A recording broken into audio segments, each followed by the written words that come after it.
이 시간의 강의 주제는 유적을 둘러싼 공동체의 생성입니다. 부제로 남미 페루 고산지대의 사례를 통해서인데요. 이걸 전체의 내용을 간략하게 정리한 부분이 지금 보시는 내용입니다만은 유적이 세계유산으로 등재되는 그 유산화에 따라서 공동체가 생성이 되는 과정들을 쭉 논의한 글입니다. 예, 그 무대가 된 곳이 남미 페루 북부 고산지대이고요. 이 유적이 문화유산 관계자, 미디어, 정부의 의도에 의해서 어떻게 이용이 되는지, 또 공동체 자체와의 관계 속에서 펼쳐지는 어떤 사회적 역할을 구체적으로 논의하고 있습니다. 특히 로컬한 문맥에서 형성되는 문화유산을 둘러싼 가치를 인식하게 되는 사람들, 특히 주민, 그 다음에 유산 관계자 등등, 이러한 사람들이 무형문화유산을 보호하기 위한 전문 지식을 보유하고 있지 않다는 것, 그것이 실제 유산의 보호와 어떻게 관련이 있는지를 살펴보고 있습니다. 전 세계적으로 이렇게 많은 나라에서 유산을 보유하고 있습니다만은 그러한 나라들이 중앙 집권적이라든지 아니면 내셔널리즘을 고양시키는 혹은 고취시키려고 하는 그런 문화행정을 펼칠 경우에 이 문화유산에 대한 공동체의 참가가 실제로는 어렵다는 것을 이야기하고 있습니다. 그런데 좀 더 구체적으로 들어가 보니까 문화유산에 모여드는 사람들이 현지의 유적을 관광 또는 정치적 자원으로만 다루는 게 아니라는 것을 발견했습니다.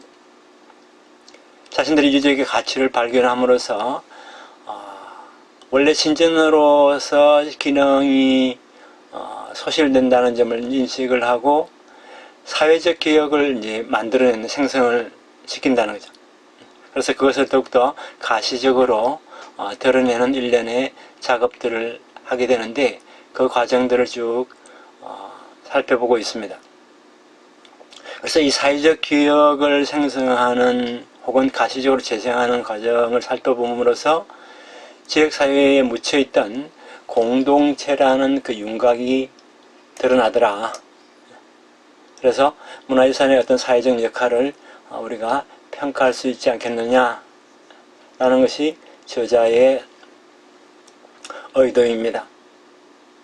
자, 그럼 구체적으로 들어가 보겠습니다. 남미 페루에서는 문화유산, 특히 유적과 관련한 역사유산을 대상으로 현재 진행되고 있는 문화행정의 어떤 특징을 한번 검토를 해보겠다고 합니다.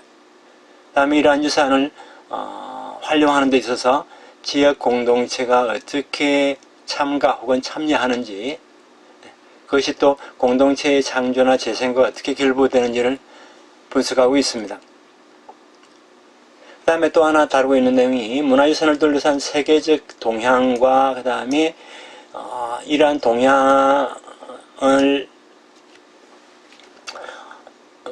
동향과 관련해서 페루라는 나라에서 안고 있는 어떤 고유한 문제점이 어떤 것이 있는지, 그러한 것이 이 논문 전체의 주제와 어떻게 걸쳐 있는지, 어떻게 결부되어 있는지를 소개하고 있습니다.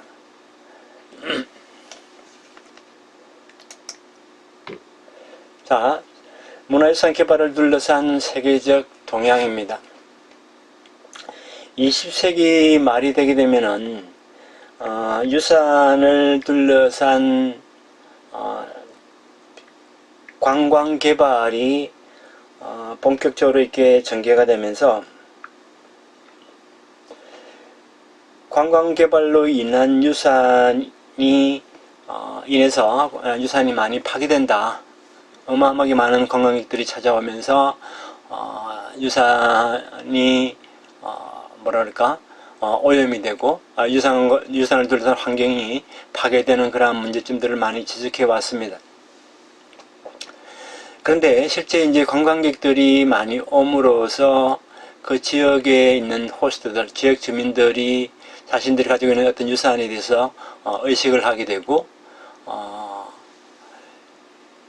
어떤 자긍심을 가지게 되면서 자신들의 문화유산을 지키려는 그러한 입장으로 전환하는 모습들을 발견하게 됩니다. 그러자 관광개발과 문화유산 보존의 호스트에 해당하는 지역 주민들, 지역 사회, 즉 지역 공동체가 상당히 중요하다는 것을 깨닫게 되는 것이죠. 그래서 뭐 세계유산위원회라든지 아니면 문화유산 관광 관련 회의가 빈번하게 개최되면서 지역 공동체가 상당히 중요하다라는 인식을 유네스코뿐만이 아니라 각국, 각 지자체 혹은 지역 공동체 자신이 그것을 의식하게 됩니다. 초기에 세계유산, 1973년에 세계유산 협약이 체결된 이후에 등재된 유산들은, 세계유산은 정말 전 세계적으로 잘 알려져 있는 그러한 유명 관광지였습니다. 그러다가 점차 시간이 지나면서 각국에서 앞다투어 자신들의 세계유산을 등재시키려고 하다 보니까 그 과정에서 무질서한 그런 관광 개발이 전개가 되고, 이 무질서한 관광 개발을 좀 막기 위해서, 관광 개발로 인한 여러 가지 폐해를 막기 위해서 지역의 유산을 보존하고 활용을 잘 하기 위해서 주변 공동체의 역할이 필요하다는 것을 느끼게 됩니다. 그래서 초창기에는 세계유산 등재 지침에서 공동체가 중요시되지 않았는데, 나중에는 반드시 공동체 구성원들이 어떠한 역할을 하는지를 명기하게끔 되어 있습니다. 그래서 이러한 문화유산과 공동체라는 어떤 이양대립 구조를 뛰어넘는 새로운 문화유산 개념이 등장하게 되는 거죠. 이런 개념이 등장하게 된 배경에는 세계 문화유산과 자연유산 등재 건수의 불균형에서 비롯된 문제입니다. 여기서 말하는 불균형이라고 하는 것은 지난 강의 시간에도 잠깐 말씀을 드렸습니다마는 특히 서양 중심 혹은 유럽 서구 중심의 유산이 많이 등재가 되면서 오히려 아시아, 아프리카 이런 지역에는 유산이 덜 등재가 됐단 말이에요. 특히 서양 중심의 유산 같은 경우에는 석조 건물이 많았고, 아시아, 아프리카 같은 경우는 목조나 흙으로 만든 건조물들이 많기 때문에 이상적으로 생각하는 어떤 유산의 그러한 모습을 유지하기가 상당히 어려웠습니다. 그러다 보니까 이러한 불균형이 생기게 된 것이죠. 그러다가 1994년 세계유산위원회에서 세계 전략, 글로벌 스트래티지라는 개념이 생기면서 이 유산의 남북 문제 해결을 위해서 이 전략을 본격적으로 추진하게 됩니다. 그래서 문화유산의 대상이 인간과 토지의 어떤 공존관계라든지 아니면 사회 속 인간의 어떤 존재 방식으로 확대되어 가게 되는데, 구체적으로 산업유산을 등재를 시킨다든지 아니면 20세기의 유산까지도 등재를 시킨다든지 하는 작업들을 펼치게 되고요. 또 하나는 문화적 경관이라는 개념이 이 시기에 본격적으로 논의가 되면서 중시되게 됩니다. 그래서 1993년에 문화적 경관이라는 개념이 공동체 속에서도 민족의 어떤 위치 부여를 돋보이게 하는데 상당히 중요하더라. 그래서 예를 들어서 뭐 어떤 정원이라든지 아니면 남해에 있는 어떤 계단식 논밭이라든지 아니면 필리핀에 있는 뭐 계단식 논밭이라든지, 예. 그 다음에 그 지역 혹은 국가에서 성스럽게 생각하는 산이라든지 성산이라든지, 그렇죠? 이러한 것들이 해당 민족이나 원주민의 어떤 전통적인 자연관과 밀접하게 관련이 있고, 또 자연을 어떻게 이용하는지 그 방법과 관련한 내용들이 상당히 중요하다는 것을 인식하게 됩니다. 그래서 이 문화적 경관과 관련해서 이러한 신청 건수가 상당히 증가하게 됩니다. 그 다음에 개발 과정에서의 공동체가 이렇게 많이 포섭이 되는 그런 문제점들도 생기게 되고요. 그러다 보니까 이제 문화유산의 개념이 점차 이렇게 확대를 시켜야 되는 그러한 상황까지 벌어지게 됩니다. 새로운 문화유산 관리 계획에서 대상 유산이었던 공동체 참가가 무엇보다도 중요하다고 여겼던 시기가 1990년대 이 무렵입니다. 자, 그 다음에 구체적으로 이제 원주민의 권리 주장입니다. 유네스코 문화유산이나 아니면 관광에 대한 어떤 질적 전환과 발전 배경에는 원주민의 권리 주장이 지구 차원에서 전개되기 시작한 그런 상황과 연동되어 있습니다.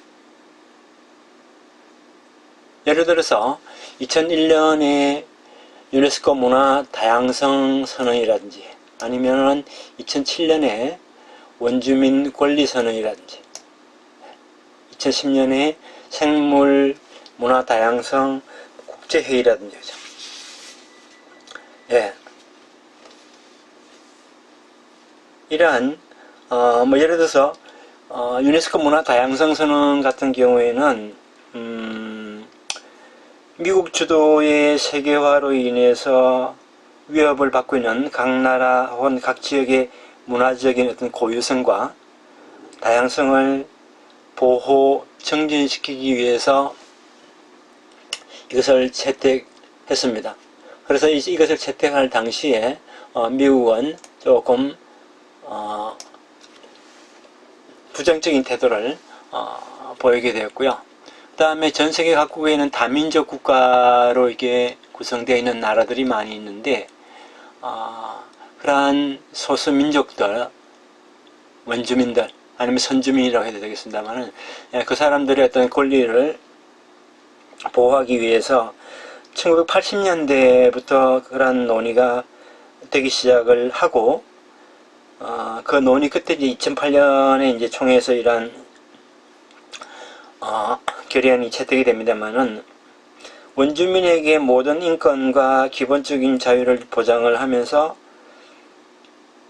그들의 동의 없이 몰수된 어떤 토지와 자원을 반환받을 수 있게끔 하는 장치입니다. 그래서 어떤 고유한 문화의 어떤 유지라든지 아니면 부흥이라든지 민족 자결권을 보장한다고 되어 있습니다. 자, 이러한 세 가지, 대표적으로 세 가지는 해당 민족이나 아니면 원주민의 국제사회 진출을 촉진시키는 그러한 긍정적인 결과를 가져왔습니다. 근데 일반적인 어떤 원주민 권리 주장 이외에 특히 이제 문화유산 개발에 반대하는 원주민의 사례도 상당히 많이 있습니다. 왜 그러냐면은 이 문화유산을 등재시키기 위해서 그 인프라를 구축한다든지 그 안에 어떤 그 유산을 정비하는 과정에서 원래 살고 있던 사람들을 다른 곳으로 이주시키는 그러한 사례들도 많이 나타난단 말이에요. 예, 그러한 작업까지 추진을 해왔습니다. 그래서 유산 혹은 유산개발 아니면 관광개발로 인한 생활권 위협을 받는 것은 물론 그들은 자신들의 성지가 유산으로 등재되면서 실제 자신들의 어떤 신앙생활 아니면 어떤 가치관과 결부된 그러한 성지에서 내몰리게 되는 그러한 문제가 생기게 되고, 또 실제 원주민이 아닌 전문가에 의해서 해당 어떤 유적이 발굴이 된다든지, 아니면 유산이 분석이 된다든지, 그들에서 전시된다든지, 그리고 관광개발을 강행을 하는 그러한 사례들이 많이 늘어나게 됐습니다. 그래서 원주민의 어떤 세계관과 관계없이 어떤 근대적인 틀 속에서 관리되는 양상이 많이 전개가 됐는데, 그러한 원주민의 어떤 권리 주장은 공동체 참가 문제와 직결되게 됩니다. 그래서 원래 이 원주민이라는 공동체에 의해서 해당 유산이 유지, 전성, 보호되어 왔는데, 그 사람들을 쫓아내니까, 내몰게 되니까 해당 유산을 보호하는 그 방법에 있어서 건강하게 보호할 수 없는 그런 문제점이 생기게 되는 것이죠. 두 번째는 탈식민주의 전해와 문화 소유권입니다.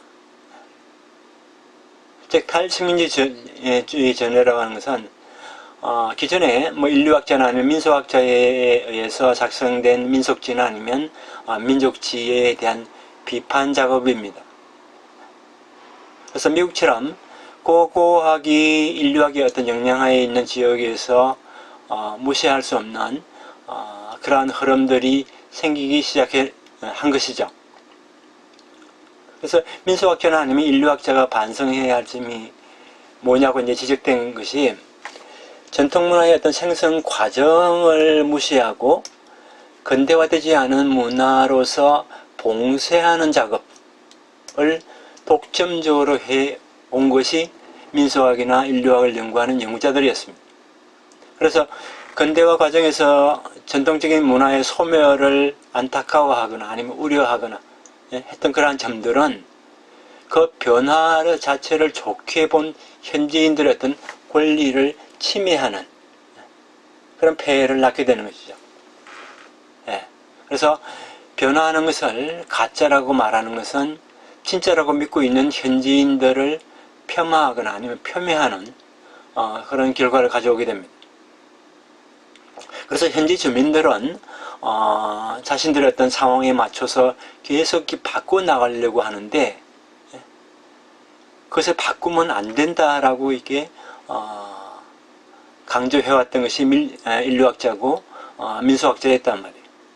그래서 이러한 학자들의 에고이즘에 의해서 실제 현지 주민들이 하고자 하는 아니면 의도하는 바와는 다른 방향으로 가게 됩니다.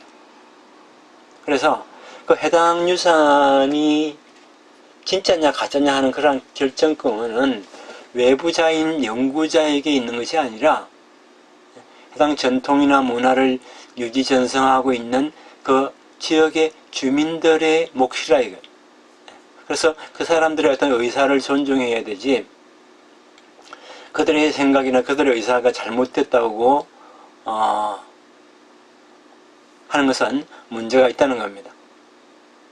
그래서 물론 연구자들이 해당 문화를 이렇게 이야기할 수 있는 권리는 있습니다. 그렇지만은 그들만이 가지고 있는 권리는 아니라는 거예요. 그래서 어떤 학문적인 변화는 원주민의 권리 주장 움직임과 상관관계에 있습니다.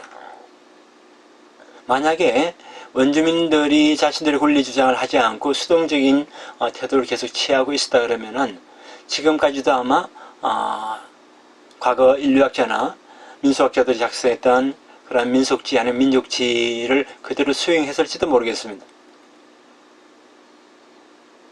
오늘날 사실 공동체 참가를 묻는 것이 의미 없는 그런 어떤 국제적인 소용돌이 속에 있습니다. 그런데 실제 현장에서 과연 찾아볼 수 있는지 페루의 사례를 통해서 한번 검토해 보겠다는 것이 저자의 의도입니다.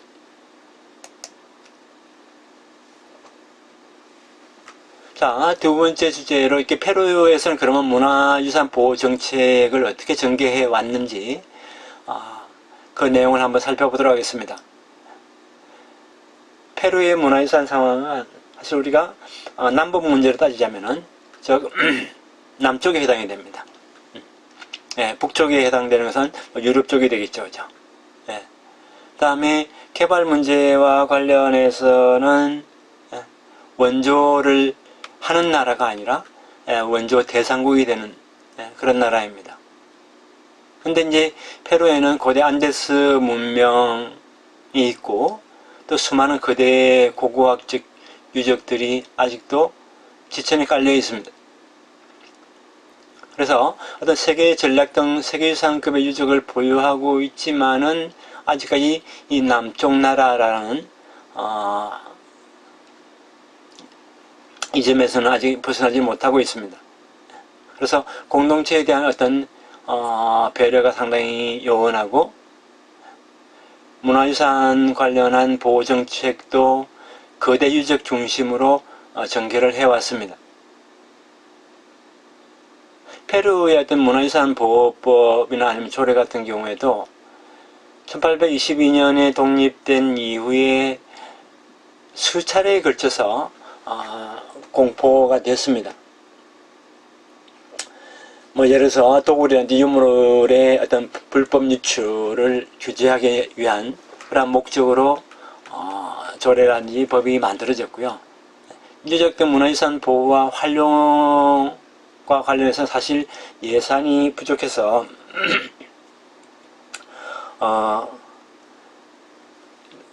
제대로 이 정책을 추진 못하고 있습니다. 그러다 보니까 대표적인 마추픽추라든지 아니면 나스카의 지상 그림 그런 유명한 것에 것들이 이제 주목을 받았지만은 불법 점거 유적들이 불법 점거로 파괴되는 그러한 상황에서 유효한 정책을 사실 추진하지 못하고 있습니다. 그래서 그러다 보니까 사회 문제로서의 어떤 국민들의 관심도 상대적으로 저조한 편입니다. 자, 그런 과정에서 1990년이 되게 되면은 일본 계통이죠. 후지모리라는 일본 계통의 사람이 일본계 페루인이죠. 후지모리 대통령이 취임을 하면서 어마어마하게 큰 변화를 일으킵니다. 그래서 기존의 국영기업을 전부 다 민영화를 시키고 신자유주의 정책을 단행을 하게 됩니다. 이 후지모리 대통령이 취임하기 이전에는 사실 나라가 상당히 어려웠어요. 대외적으로 이렇게 빚을 많이 졌지만 그것도 갚지도 않았고 그러다 보니까 이제 국제금융기관으로부터 이제 융자도 이렇게 받지 못하게 되고 페루의 경기 자체가 상당히 침체되어 있는 상황이었고 정권도 그 기능을 거의 상실한 상황이었습니다. 그래서 이 후지모리 대통령이 대통령령을 통해서 어마어마한 대통령령을 공포하게 되는데 농업진흥 목적으로 민간에 양도한 대상지에 만약 유적이 발굴이 됐다. 겉으로 드러나는 것도 지상 위에 드러나는 것도 있겠습니다만은 땅속에 묻혀 있는 것도 많을 것입니다. 그죠? 그래서 그런 유적이 포함될 경우에 해당 관청의 문화재청이 유적 등록을 기록한 서류라든지 유적 범위 지도 등을 제출하지 않는 한 제출을 해야 됩니다. 근데 그렇게 제출하지 않는 한 개발 가능성이 해당 지역의 주민들은 개발 가능성이 있습니다. 근데 실제 이 제도를 적용을 하다 보니까 당시 유적 대부분은 사실 미등록 상태였단 말이에요. 그런데 실제 많은 유적을 발굴하고 해야 되는데 국가 예산이 이제 없다 보니까 등록 작업에 한계가 생기게 됩니다. 그래서 실제 중요한 유산이 있는데도 불구하고 그러한 땅들이 농지 전용으로 이렇게 방치되는 상태가 계속 이어졌단 말이에요. 그래서 이러한 것을 없애기 위해서 대통령령을 공포하게 됩니다. 또 하나는 관광진흥법입니다. 그래서 페루 국가의 어떤 경제적 침체를 극복하기 위해서 외화를 버려야 되겠다. 또 빈곤을 퇴치하기 위해서 관광개발에 역점을 두게 됩니다. 그래서 이러한 관광자원화 개발 프로그램에 문화재청까지 적극적으로 뛰어들게 되는 것이죠. 그래서 후지모리 정권에서는 문화행정보다는 타 분야의 어떤 산업진흥, 그 다음에 매장문화재 보호보다는 문화재의 어떤 상업적 이용을 우선해 왔습니다. 산업진흥과 상업적 이용. 예를 들어서 마추픽추에 로프웨이를 설치한다든지, 그래서 많은 사람들이 해당 유산을 둘러보는데 좀 더 편의를 도모함으로 인해서 관광객들이 올 것이다. 그런데 이제 그렇게 시도를 했는데 이것은 로프웨이를 설치하다 보면은 유적에 상당히 부담을 줄 것이다. 그 다음에 또 자연환경을 파괴한다. 또 그 다음에 지역 기업에 상당한 영향을 미친다. 로프웨이를 설치함으로써 많은 기업들이 장사를 못할 수도 있겠죠. 사업을 못할 수도 있겠죠. 이러한 유사한 사건들은 한국에서도 일어나는 것 같습니다. 로프웨이를 설치하는 문제는 환경단체에서도 이렇게 많이 반대를 하는 것 같고요. 결국은 이 사업이 중단되기는 했습니다. 또 하나는 뭐냐면은 이 신자유주의 정책이 전개가 되면서 문화유산 관계자의 발언권이 상당히 강화가 되고, 그 다음에 이 유산과 관련한 여러 가지 사회적인 문제가 논의가 되게 됩니다. 그러면서 이 후지모리 정권에서 추진하고자 하는 이 신자유주의 정책과 문화유산의 어떤 보호 사이에 갈등이라고 그럴까요? 대립이 생기게 됩니다. 자, 그러한 과정 속에서 문화유산을 둘러싼 산업진흥이라든지 아니면 상업적인 이용을 주 목적으로 해오다가 어떤 계기가 마련됐냐면은 1995년에 미국인 인류학자 요한 레인하드가 빙하 속에서 잠들고 있는 잉카시대 소녀의 미이라를 발견하게 됩니다. 어마어마한 사건이라 그럴까요? 전 세계적으로 센세이션을 일으킬 그러한 발굴 작업이었습니다. 그래서 잉카 제국 시대에는 화산이 폭발을 한다든지 아니면 심한 가뭄이 들었을 때 자신들이 섬기는 산신에게 소년화 아니면 소년을 바치는 그런 인신 공양이라는 그런 풍습이 있었습니다.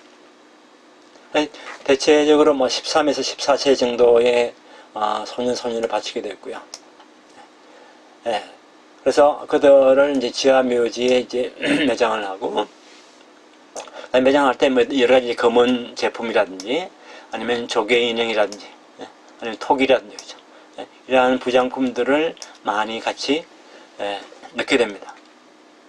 그래서 이 인류학자가 발굴을 했을 때에 가만히 상태를 보니까 별 모양 곤봉으로 이게 타살된 타살이 되지 않았나. 그래서 두개골이 이렇게 움푹 패인 그런 모습을 보고 그렇게 판단을 한 것이죠.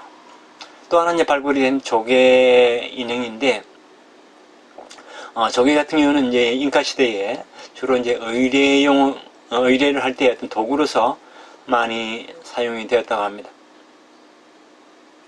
그런데 이제 문제가 된 것은 뭐냐면은 이 내셔널리즘의 부활이잖아요, 그죠? 1999년에 일본 동경에서 유관 잉카전이라는 제목의 전시회를 개최하게 됩니다. 그래서 페루를 건너간 일본인들 이민사 100주년을 기념해서 99년에 동경에서 먼저 전시회를 열고 그다음에 전국을 돌면서 순회 전시를 하려고 했단 말이에요. 그러다 보니까 이 소녀 미라가 일본으로 이제 와야 됩니다. 그죠? 그래서 이 일본으로 가는 것에 대해서 페루 국내에서 많은 반대를 하게 됩니다.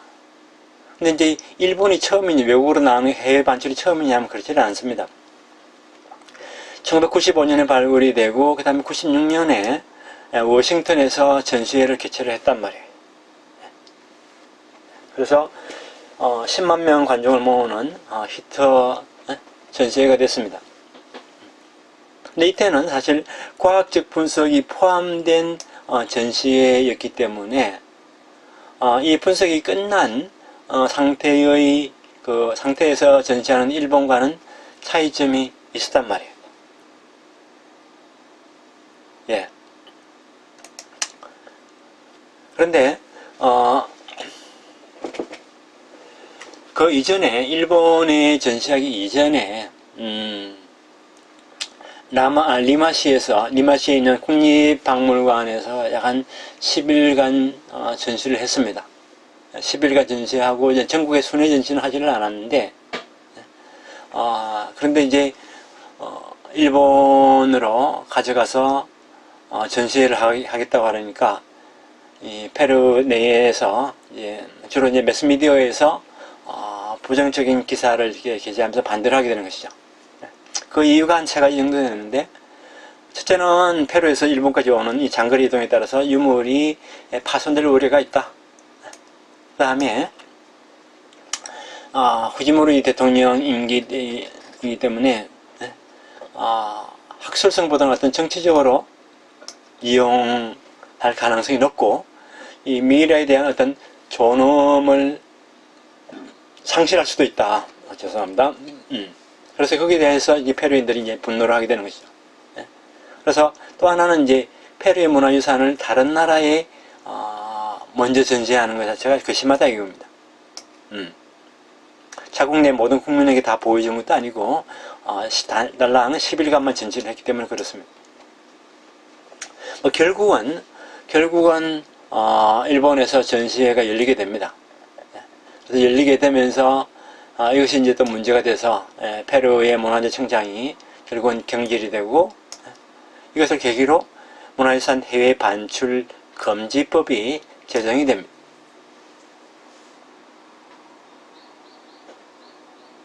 그래서 비판적인 어떤 캠페인을 벌리는 쪽에서는 이 문화유산이 국가 정체성과 밀접하게 관련이 있다는 것을 인식하게 된 것입니다. 그래서 국가 정체성 기반으로 해서 경의를 표할 것을 요구하는 그런 움직임이 강하게 일어나게 됐고, 흥행을 우선시하는 것처럼 보이는 문화행정에 대한 비판을 하게 됩니다. 그 결과로 이제 문화재 청장이 결국은 경질이 되고 말았습니다.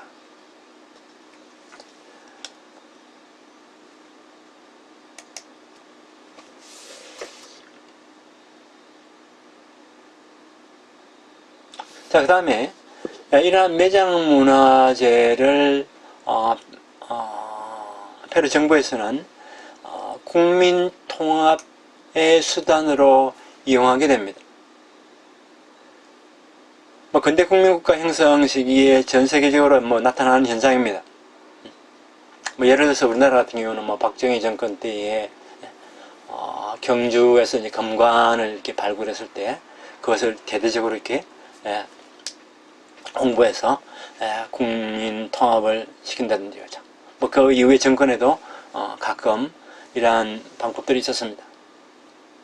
그래서 이러한 현상을 그 로버트슨이라는 연구자는 향수 패러다임으로 이제 포착을 하게 됩니다. 그래서 현대의 이 유산 등재 관련한 움직임 속에서 나타나는 이러한 매장 문화재를 국민 통합에 적극적으로 이용하려 이러한 사례를 놓고서 현대 향수의 세계화다. 그 다음에 이러한 미래가 발굴이 되면서 전 세계 관광객들이 또 모여들고 관광객들이 아니라 하더라도 많은 사람들이 이 미래를 보기 위해서 찾아올 것입니다. 그래서 그러한 것들이 소비 중심주의와 결부된다는 겁니다. 그래서 이러한 소비 중심주의 대표적인 사례가 문화유산 관광, 전람회 아니면 전시회 등 문화유산과 관련된 이벤트입니다. 페루 같은 경우는 미이라 전시가 되겠죠. 근데 이제 우리가 주의해야 할 것은 뭐냐 하면은 특히 남쪽에 해당이 되는 아니면 개발도상국, 원조대상국인 이러한 나라들을 관광하는 선진국의 관광객들, 선진국의 관광 해외 전시란 이러한 소비 활동은 흥행을 통해서 발전도상국을 향한 자신들이 잃어버린 어떤 과거라든지 아니면 노스텔지어를 추구하는 이런 식의 어떤 시선이 아닙니다. 시선입니다. 시선, 예. 즉, 어떤 일방적인 향수관에 대한 어떤 반발을 불러일으킬 수 있다는 겁니다. 그러다 보니까 이러한 반발이, 미래 사건을 가져온 반발이 공동체 구성원들을 똘똘 뭉치게 하는 그러한 국민 통합과 밀접하게 관련이 있습니다. 그래서 이런 공동체 관계 논의에 상당히 유효하다. 예. 자, 또 하나, 이 페루 정부에서 이 미이라가 발견되면서 어떤 현상이 일어났냐 하면은 미이라가 발견된 그 지역의 마을 주민들 아니면 인근 마을 주민에 의한 반환 요구 운동이 생겨나게 됩니다. 미이라를 발견된 지역의 사람들은 자신들 우리 마을의 이건 공유재산이다, 공동재산이다. 그리고 이 미이라가 발견된 그 산은 우리가 대대로 오랫동안 섬겨왔던 어떤 산신신앙의 대상지이기 때문에 돌려달라. 그래서 미이라의 어떤 반환을 요구하게 됩니다. 그래서 우리가 독자적으로 이것을 관광 상품화 시키겠다. 관광 개발을 시키겠다. 근데 실제 미이라를 발견한 그 당시부터 전시에 이르기까지 사실 마을 주민들은 소외되어 왔습니다. 네, 소외되어 왔는데 이 리마시의 문화유산 관계자의 논리가 뭐였느냐 하면은 사실 당신들 마을에 이것을 갖다가 돌려준다 하더라도 이 미이라를 당신들이 보존할 수 있는 그런 시설이 있느냐 없지 않느냐. 또 하나는 뭐냐면 당신들이 하려고 하는 이 관광개발은 문화유산에 대한 모독이다. 이렇게 나왔던 것이죠. 네, 그러면서 문화유산 관계자, 라마시 문화유산 관계자가 뭐 용역을 줬는지는 모르겠습니다만은 페루인 고고학자를 이게 이제 이야기를 들어보니까 마을 주민과 산신신앙의 대상은 다르더라. 원래 쭉 역사적으로 모셔왔던 그 산신과는 다르더라 이겁니다. 그래서 미이라가 발견된 이후에 이 미이라하고 산신신앙하고 무리하게 논리적으로 이렇게 좀 무리하게 연결시키게 됩니다. 그래서 유전자까지 확인하는 그러한 일이 벌어지게 됩니다. 그리고 또 하나, 이 안데스의 어떤 전통신앙을 살펴보게 되면은, 신앙 대상인 산신을 자신들의 어떤 상황에 따라서 바꿔가는 그러한 경우가 역사적으로 있다는 것을 알게 되었습니다. 그래서 신앙 대상인 산을 바꾼다고 해서 그들에게는 전혀 이제 문제가 안 되었다는 것이죠.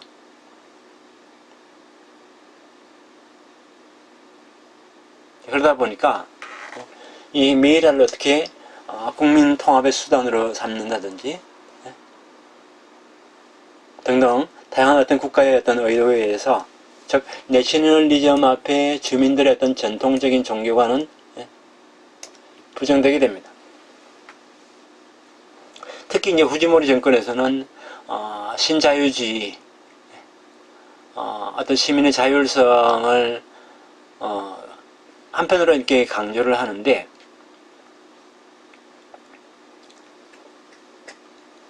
강조를 하면서 강조를 하다 보니까 이 공동체 참가를 추구하는 유네스코와 그 다음에 마을 주민의 이 관광 개발은 어떻게 보면 합체하는 부분이 있습니다. 그래서 후지모리 정권에서는 신자유주의와 관광 개발의 어떤 글로벌화를 하기 위해서 고고학자라든지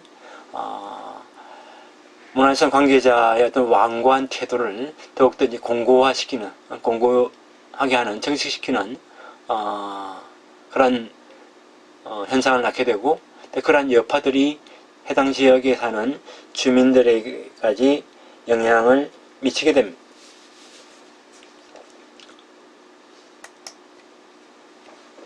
자, 그러면서 이러한 공동체 참가와 관련해서 신자유주의 노선에서 내셔널리즘을 고양시키는 행정으로 이렇게 전환을 하게 된 계기가 사실 조금 전에 말씀드렸던 그 미이라의 발굴이란 말이에요. 그래서 앞으로 이제 유적 발굴 조사를 할 때에 그 발굴 조사의 단원이 외국인일 경우에는 반드시 국내 고고학자를 공동대표로 참가를 하게끔 한다든지, 아주 세부 규정을 꼼꼼하게 이제 마련해서 혹시나 해외로 이렇게 반출될까 봐서 다양한 제도적 장치를 마련해두게 됩니다. 그래서 마추픽추라든지 아니면 이 미이라 사건 이후에 국가 주도의 문화 행정을 추진하는 성향이 상당히 강해집니다. 그래서 구체적으로는 2010년에 문화재청이 문화부로 성격을 하게 되고 2부제로 구성되어 있습니다. 물론 지방 분권도 추진을 하면서 지자체의 많은 그 권한들을 이제 이양을 합니다만은 실질적으로는 중앙에서 이 중요한 권한들을 이제 쥐고 있는데, 특히 문화유산의 경우도 명목상으로는 이양을 하지만은 실제 중앙부처에서 관리하는 그러한 시스템입니다. 그래서 유적이 발굴이 되면은 해당 유적과 관련한 박물관을 짓겠다. 그러면 그 지역 내에 있는 다양한 업체들을 이렇게 동원해서 박물관을 완성합니다. 완성하고 나면은 실제 중앙부처에서 다 빼앗아 간다 그러면 좀 말이 좀 그렇습니다만은 실질적인 관리는 중앙부처에서 다 하게 됩니다. 그래서 중앙부처에서는 주민들을 이제 교육시키고 문화유산 관련한 정보를 제공하는 그런 또 입장을 취하게 되고, 또 하나는 이제 공동체 참여의 중요성에 대해서 인식을 하게 됩니다.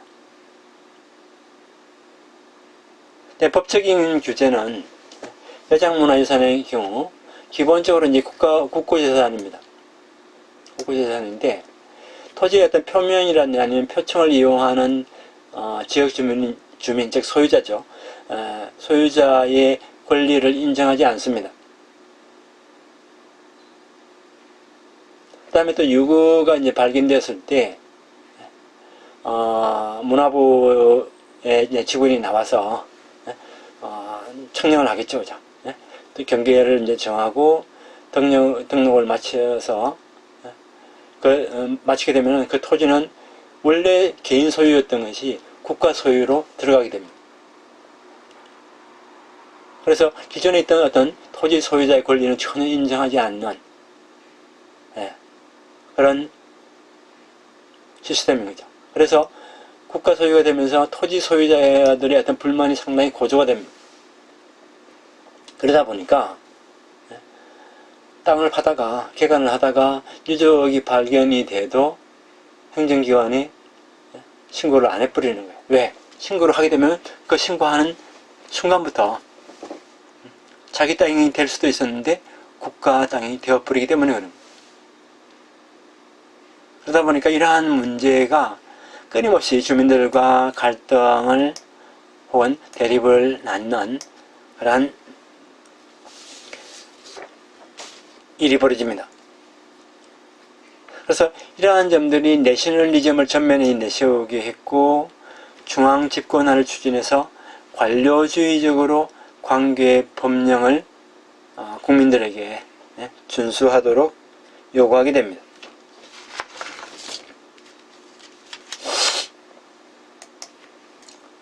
또 당시 이렇게 뭔가 제대로 된 법령이 없는 것도 있었지만은 법령이 있다 하더라도 뭐 도굴꾼들이라든지 아니면 토지를 불법으로 점거하는 그러한 사례들이 만연해졌습니다. 그래서 법적 규제를 엄격하게 적용을 하게 됐고 엄격하게 적용을 하다 보니까 이 유산 보호를 위한 어떤 정당한 공동체 활동을 저해할 가능성이 생긴단 말이죠. 발굴이 되기 이전에는 그곳에서 어떤 신앙생활을 공동체 구성원들이 신앙생활을 했을 수도 있는 것이고 여러 가지 사회적 활동을 했을 수도 있는데 발굴이 되는 순간부터 이런 공동체 활동이 영향을 받게 됩니다. 근데 이제 빈곤 퇴출, 외화 획득이라는 관점에서 페루 정부는 관광산업에 상당히 주목을 하게 됩니다. 그래서 잉카 제국 수도인 쿠스코라든지 아니면 마추픽추의 대중관광이라든지 아니면 지방의 자연 문화 등을 적극적으로 관광 자원으로 활용을 하기 위해서 여러 가지 소규모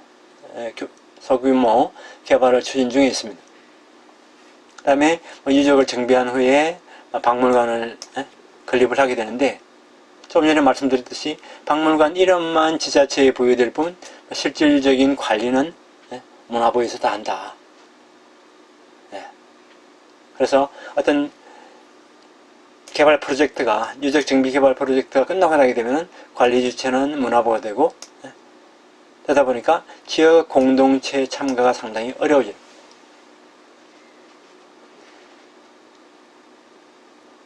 중앙부처에서 이렇게 꽉 쥐고 있다 보니까 지자체라든지 아니면 공동체의 어떤 자주적인 발상에 의거한 어떤 개발은 기본적으로 상당히 어렵습니다. 그래서 이 공동체 구성원들은 중앙부처가 깔아놓은 어떤 레일 위에 달리는 프로젝트에 참가하는 정도만 허용이 되는 거예요. 그건 왜 그러냐면은 너무나 이게 도구라든지 아니면 불법 점거가 많기 때문에 중앙정부에서 이렇게 통제를 하게 되는 것입니다. 그래서 후지모리 정권은 내셔널리즘을 선동해서 문화행정을 이렇게 추진하게 됩니다.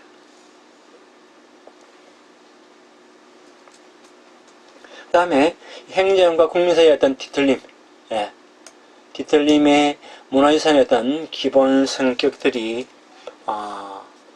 영향을 받게 되겠죠. 자, 영향을 받게 되는데, 지식 보유를 둘러싼 어떤 비대칭성입니다. 문화유산이 관여하는 주체는 뭐 개인이 될 수도 있고, 공동체가 될 수도 있습니다. 그래서 연구자의 어떤 암묵적인 지식, 뭐 공동체 같은 경우에 밝히게 되고, 행정이라든지 아니면 무형문화유산 보유자라든지 아니면 보유단체가 이제 지원을 하게 되겠습니다. 유엔유산 같은 경우에 고고학 발굴 현장은 뭐 과거의 어떤 유물이라든지 아니면 유구라든지 그런 것들이 많이 발굴이 됩니다만은, 이러한 발굴 작업에 있어서는 사실 조사와 분석을 위해서 전문적인 지식이 필요합니다. 그 다음에 어떤 해석을 둘러싼 화제거리에 비전문가 아니면 비연구자가 참가할 여지는 상당히 적습니다. 그래서 아직까지도 사실 페루의 경우 역사유산 분야의 어떤 연구자가 하자는 어떤 사회적 지위의 우위성은 확연하게 드러납니다. 자, 유적 발굴 작업을 할 경우에 기본적으로 뭐 연구자가 들어가겠죠. 자, 그 다음에 문화유산 관계자, 뭐 이런 유산 관계자에게 주로 관계 공무원이 되겠습니다만은, 그들에게 책임과 권리와 그다음에 주장이 셉니다. 그래서 연구자 문화유산 관계자와 일반인은 사실 전문적인 지식에 있어서는 여러 가지 면에서 일반인보다 훨씬 우위에 있습니다. 그러다 보니까 문화정책 입안을 할 때도 연구자라든지 아니면 문화유산 관계자들의 입김이 세게 작용을 하겠죠. 또 특히 이제 일부 유적 관리 같은 경우에도 일부 이제 고고학자라든지 아니면 문화유산 관계자가 주로 주로 담당을 하고 있습니다. 뭐 이러한 부분은 우리 한국도 좀 비슷하지 않을까라는 생각이 듭니다. 그 다음에 유적지 주변의 주민인데,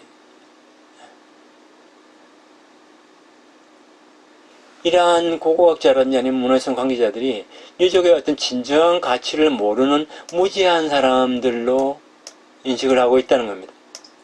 그래서 이 유산 관계자들로부터 배워야 한다. 학습을 강요하게 되고, 그 다음에 가르치는 자와 배우는 자의 어떤 갑을관계, 아니면 갑을관계라는 표현을 씁니다만은, 수직관계가 형성이 된단 말이에요. 그러다 보니까 유적 주변의 주민들이 뭔가 주체적으로, 자발적으로 뭔가 자신들의 뭐 의견을 개진한다든지, 뭔가 영향을 발휘한다든지 할 그런 여지가 원천적으로 좀 이렇게 봉쇄되는 그런 문제점들이 있겠습니다. 그래서 페루에서 어떤 역사유산이 탄생되는 경우를 보게 되면은 구조적으로 뭐 그렇게 되어 있는 부분도 있고, 그 다음에 또 하나는 중앙 집권적인 그런 정책 방향이라는 거죠. 그 다음에 이 유산을 내셔널리즘을 고양시키기 위한 그런 하나의 문화 행정으로서 이용하고 있다는 겁니다. 그래서 이 문화유산에 대한 어떤 공동체 참가가 상당히 어려워지게 됩니다. 그런데 실제 이제 구체적인 사례를 살펴보겠습니다만은, 이러한 문화유산 관계자의 프로그램과 관계없이 문화유산에 관한 어떤 세계관을 공동체가 창출하는 혹은 생성하는 그런 사례가 있더라. 그것에 대해서 한번 살펴보겠다 라는 얘기가 이어집니다. 일단 여기까지 하고요. 좀 쉬었다가 사회적 기업 구축, 페루 북쪽 고산지대의 유적 발굴과 지역 공동체 라는 내용부터 한번 살펴보도록 하겠습니다.